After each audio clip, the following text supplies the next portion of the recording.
doxology and family. How do y'all struggle with that tension? I fired my aunt. I feel it. I fired my aunt. She said she wanted a job. She would always call asking for money. I'm like, okay, I was sending the money. I was like, listen, I want to help you. I don't want to help you build this thing, not be welfare to you. So let me give you a job. She wasn't coming in, calling in all the time. I said, okay, well, you got to go.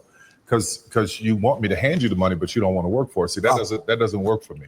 And it's the same way with my son. Like, he's 10 years old. Like, there's certain things that he wants. He has to do chores and work for it. Right. I don't believe in giving us things that are just going to handicap us. That is the worst thing you can do. And I've had family members that I've done that to because my mother has asked me to. And when she passed away in 2009, I sent all of them letters saying, listen, you got 60 days to become gainfully employed because I'm not going to keep supporting you like this. Are you serious? 100%. They all got jobs. Yep. And it wasn't even jobs where they're making a lot of money, but it was a job. It was something else for them to do, to feel some pride in. Right. That's the same thing I would want somebody to do for me. But do you still get like the backsplash from that? You know how you said they wasn't making a lot of money, then they can look at you and say, well, why I can't have more? Why am I working next to somebody to make more? I have family members got mad at me because I wouldn't give them $1 million. You know, and I asked Jay this question because I'm actually going through that right now. Right. You know, when you start getting success, people start pulling on you. I just turned 38 today. Today's my birthday. Happy birthday. Happy birthday. Happy birthday. And I'm going to be able to talk about this for the rest of my days. I'm sitting here with legends on my birthday. But here's the focus, though. What are you trying to do? Like, what if you're trying to build a business to carry everybody in your family through? That's one thing. Right. And if you're trying to do that, then build a business. Yeah. What that means is you got to watch the family members that come putting holes in the boat that you're trying to get across the sea. Right. So sometimes you build a boat by yourself. Right. Y'all all wait over here on the shore. Stay here. I'm building this boat. I'm going to go over and build this, and then I'm going to come back and see who's worthy to come. Right. Because anybody who's going to drag you down or put holes in the boat or try to destroy you, man, why bring them over? I had to get rid of my whole corporate. So I was in a situation 2 years ago where it's like make it or break it, right? So I was raising money. I never raised the money. Like at my statue right now, I never did a Series A raise. So to people in the culture, they like, how did you build this massive now franchising all over the country and you ain't take capital? Share with Tyler exactly what you have been able to build. Share with the fellas. So I want him to know who's sitting at the table. I've been able to take a cheesesteak brand, right? And I brung it to Atlanta out of West Philly. And I started in the Shell gas station. Broken down Shell gas station, one fryer, one grill. And I just had this big vision of franchising. How old were you then? I was 26. 26, okay. But I learned that I had to learn the business, what you just was talking about, because I was already on the grill. They was loving the food. But now when I'm sitting at the table with people like you and you and you, now they know business and I can't talk it. It's ignorance because you can't have a business and not actually know how to run a machine. I had to learn profit and loss, EBITDA, COGS, everything. And right now I can sit at the table with anybody and talk about the level of. You see, he went to business. You can see he went to Alabama and A&M. He went to Alabama and A&M, but so far, bro, I'll let the video continue to play. But one of the things that I had to learn too, and that I'm still learning to this day, you have to be real cognizant of the people that you surround yourself with. I'm big on that. I'm big on surrounding yourself with the right people, dog. And the reason I say this is because, again, I know everybody says it, but not everybody lives by it. Your network is your net worth, bro. Your network is your net worth. And that doesn't mean just by having people's number in your phone, but that means just really interacting with these people, having conversation with people, and really diving into like really creating those relationships, truly creating a relationship with people and building these people and leaving a lasting impression on people. Because it's just like I'm going to this podcast summit soon, right? And one of my biggest things is I was hesitant about it. I was hesitant about going because I'm like, man, should I go to this podcast summit? Should I really go to it? Do I really want to go to it? Is it going to be one of those events where everybody's just trying to motivate? I'm really not trying to do that. I really want to just go. If I do go, I want to make sure that I'm intentional about it. I'm not going there to try to get all motivated. Like, I'm already motivated. I'm not here to get motivated. I'm looking for information. I'm looking to connect. I'm looking to network with people, but not people that's, to be honest with you, not to network with people, so to speak, on the same level, but network with people who may know things that I don't know, who may be able to put me on game with certain things that it's like, oh shit, I didn't even know that. Oh word, let me implement this with my business, or let me implement this with my YouTube channel, or let me implement this when I start creating certain pieces of content and things like that. And that's what's important. You know, you're linking with people who are conducive to your lifestyle, like conducive to you and where you're going and where you're building and where you're trying to go to. That's one of my biggest things. So one of my things for the remaining of the year is to make sure I get in certain circles. I want to make sure that I get myself in certain circles. Now, what does that entail? I have to go to certain places. You know, I have to go into Scottsdale, you know, the Scottsdale area, because for those of you who don't know, I'm in Arizona. So I have to be in the Scottsdale areas, the Queen Creeks, where the money's at, right? That's where most of the money's at. And there are other areas in Phoenix too, outside of Scottsdale, where you can go to, where you'll meet certain people. You know, you can go to cigar bars. That's where you're gonna meet a lot of those cats at. And one of the things I learned is pay attention to people's watches. That's just a quick tip. Pay attention to the watch they got. Don't pay attention to the shirt that they got on, the shoes that they got on, the jeans they got on. Pay attention to their watch. The watch tells many tales. Pay attention to the watch. Don't worry about the car. They can be driving a Honda Civic, and guess what? If they got a rolling on their wrist, they got a Patek, Audemars, like all of that shit, right? Those are the key things. But you want to make sure you grow your net worth. You want to get around like-minded people who are either going in the direction that you're going or may have the information to help you grow and level up. But that also comes with you adding value to them as well. You can't go in there just like a homeless man, like, hey, can you help me get me the information to help me get my... No, you got to be able to add value to it. You have to be a value add to them as well. It's a give and give. It ain't no give and take. It's a give and give. Give and give. That's fine. I'm putting the time in when nobody watching. I'm on my phone tutorials. I'm teaching myself. That's and right. Right now, I just got voted to be on the top 100 fast casual list in the country. No black man my age ever touched the list. Salute. May Let's go. 18th, I'm going to go get my award. And for me, I'm doing it for everybody. It's just not for me. This award I'm going to go get is going to open the door for a lot of kids in the ghettos and lower income communities that think that they got to do certain things to make it out.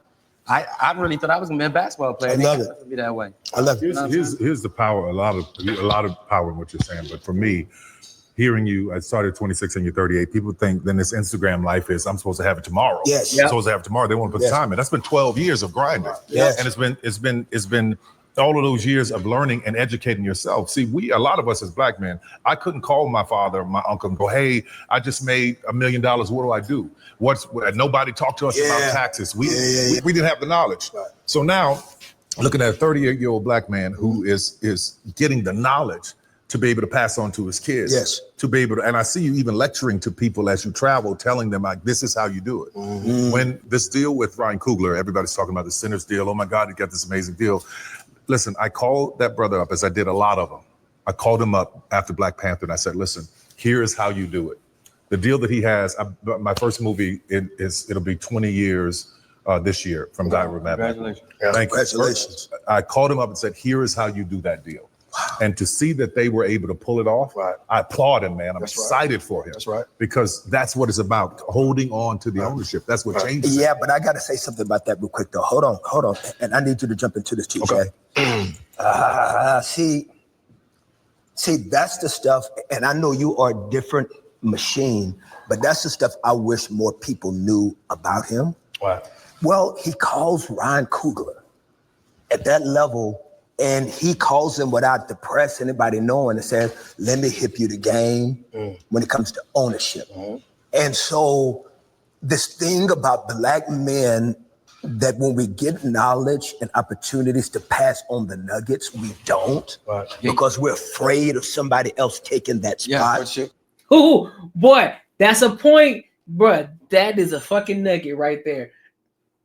Because one of the things is, here's one of the things that I've learned too, and this is something that's been big for me too. And at one point, I used to get I ain't gonna say lecture, but I used to get this little, let me pull you to the side real quick. Having this thing of gatekeeping. There's a certain point of gatekeeping, and then there's another thing of helping people, and giving them the nuggets to move forward, you know, each one teach one, right? Here's the thing. And this is through experience from myself, and this is me seeing it in third person from other people, trying to help the community, and then the community not actually going for or not receiving that help. So first and foremost, one of the things that I'm big on helping people. I want to help people, right? I do. But I know in this point in time in my life, I'm able to do that. I'm able to help, you know, not really gatekeep as much, for real.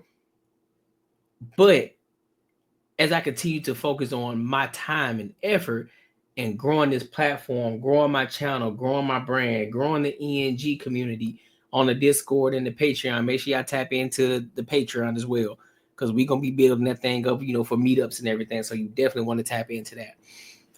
But building this whole community up, there are going to be things in the Patreon that you're not going to see on YouTube, that you're not going to get in the Discord, just because we're creating a community of people who want to be here. We're creating a community of people who want to level up, who want to grow, who want to build, who want to connect with other people, who want to network with like-minded people who want to grow together, because they're going to be different people that coming from different backgrounds, different experiences, you know, different work backgrounds, and all these different things that can help each other grow and level up, right? That's why we call it the ENG, Earn Not Given. Y'all see it right at the bottom under my name, under the Courtnee Edgar Show, Earn Not Given, right? That's the brand. So I understand the whole gatekeeping aspect. Yeah, there are going to be certain nuggets. Look, I can help you get to, like, I can give you some nuggets. I can bring the game back to you like, hey, listen. Prime example, one of the things I learned, shout out to Anton Daniels, right? You know, I got to give a shout out because some of the things I learned from him. So I got to call a spade a spade. I'm not going to sit up here and say that I learned this shit myself, but I learned it from somebody else. And I always speak on this because it is helping me a lot when it comes to traditional banking, right? Traditional banking, instead of having a traditional savings account, you use a brokerage account. Serves the same purpose, except the only difference is you having your money work for you in your sleep. You have your money come out of your checking account wherever you work, have a certain amount come out, boom, it goes right into your brokerage account. You put it into an ETF or whatever the case, or SPY because, you know, some people don't even know about stocks, and so that's the safest way to do it.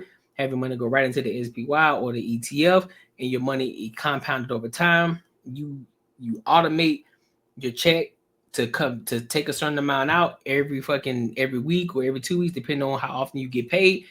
Don't even see it. You have that money go directly into that account. Boom. Money goes right into those stocks account. Boom, boom, boom, boom, boom. But here's the thing. You're making money in your sleep, but also you have easy access to that account as well. So therefore, if you need that money for whatever reason, some shit pop off, like, hey, I got money in this account. I can go in here real quick. Boom. Grab this money. I can use the money to pay off whatever I need to. But mind you, your money is automated. So you're still going to replenish that fund. You're still going to replenish that account. And it's still going to grow over time. That's your savings account versus a traditional savings account where it only you're not really making money. What is it, like 0.1% or some shit like that, or 1%, whatever the case? You're not making no money off of that. Your money's not working, and your money's not working for you. So that's a nugget. But see, then when I say things like that, I can go into further detail in the Patreon if that's the information that you want to receive, right? But I just gave you a nugget. Right here. Each one teach one. That's something I learned. Boom, I just gave you a nugget. Now you can run with that information or not. But if you want me to dive deeper, Patreon. Simple as that. But definitely though, I'm definitely one for helping people and having people have a different mindset with certain things. And also when it comes to the family situation, I would love to help my family out. I would love to put them in positions to win. Any of my friends want to put them, people in my circle, I want to put them in positions to win. but also I want them to put forth the effort too. I don't want to just be the one that's backpacking them. It's like, all right, bet, bro, I got y'all. No, I want you to put forth the effort too. I want you to be innovative. I want you to like, hey, bro, you know what? I was thinking this. Probably we should do this because I seen this going on. This would be dope for the channel. Do it. Don't just do it, but of course, let me know just to make sure that it's conducive for the channel and it's helping the channel grow. Because at the end of the day, y'all still are people are the ones who are affected by it, are the beneficiaries of the success of the channel, right? So that just goes without saying. That just goes without saying. But yeah, bro, like I think this is dope.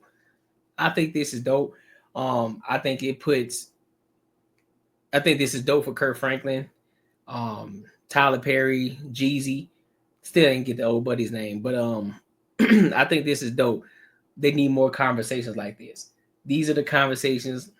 Again, whatever the F you want. See, these are the conversations that need to be had instead of focusing on the white man, focusing on what the white man or the government is not doing for us. Nowhere in this conversation did you hear anything about racism. Nowhere in this conversation did you hear anything about what the white man is doing or how the white man is holding us back. That man who said he started his business. He started his business in a Shell gas station with the grill and the fryer. He didn't mention anything about who was holding him back or the government was holding him back. He said that he was in there grinding. He was out there getting to it. And then he had to learn himself, again, not oppressed. He didn't have nobody was holding him back. He had to go out there and learn himself. So he self-taught himself how to conduct business, how to do business and do things the right way. And now look at the table that he's at today. So this is why I don't listen to people when they talk about, oh, it's the white man doing it, bro. It's the government holding us back. No, ain't nobody holding y'all back, bro. Ain't nobody holding y'all back. You holding yourself back. There's money out here for everybody to fucking get. There's money for everybody out here to fucking get. You just got to be willing to fucking do it and put forth the effort. It ain't going to happen overnight. It's not. I used to be that same person. I used to be that same individual who used to think that, man, I just need to find a way to get money quick. But then I realized reality, I'm not going to get money quick. So I had to be smart about it. I had to learn how to make proper investments. I had to learn what it means to actually be disciplined and get it out the fucking mud and grow this platform, to build it and grow it and get and just really become something and make it something. Consistency, discipline, showing up even when I don't want to show up. I love doing this shit.